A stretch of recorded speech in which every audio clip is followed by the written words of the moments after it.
дар доираи чорабиниҳо бахшида ба сулҳи рушди сайёҳӣ ва ҳунарҳои мардумӣ ва ҷалби занону духтарон ба шуғл, тарбияи фарзандон, пешгирии бегонапарастӣ, комиҷрояи ҳизби халқии демократии Тоҷикистон дар ноҳияи восеъ бо занони деҳот вохӯрию суҳбатҳо доир менамояд. ҳамин гуна вохӯрӣ дар деҳаи Оғҷардуи ҷамоати деҳоти ба номи Миралӣ Маҳмадалиев доир гардид.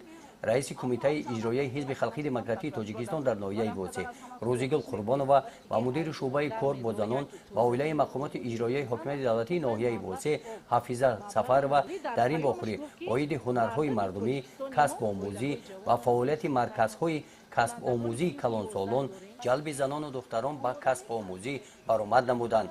дар ин вохӯрӣ оиди рафти иҷрои қонуни ҷумҳурии Тоҷикистон дар бораи масъулияти падару модар дар таълим ва тарбияи фарзанд, қонуни ҷумҳурии Тоҷикистон дар бораи танзими анъана ва расму маросимҳо дар ҷумҳурии Тоҷикистон, риояи ин қонунҳо андешаҳои худро баён намуданд. дар охир ба саволҳои занон ҷавоб дода оиди ҳалли мушкилотҳои ҷойдошта дар деҳот ба идораҳои дахлдор пешниҳод намуданд.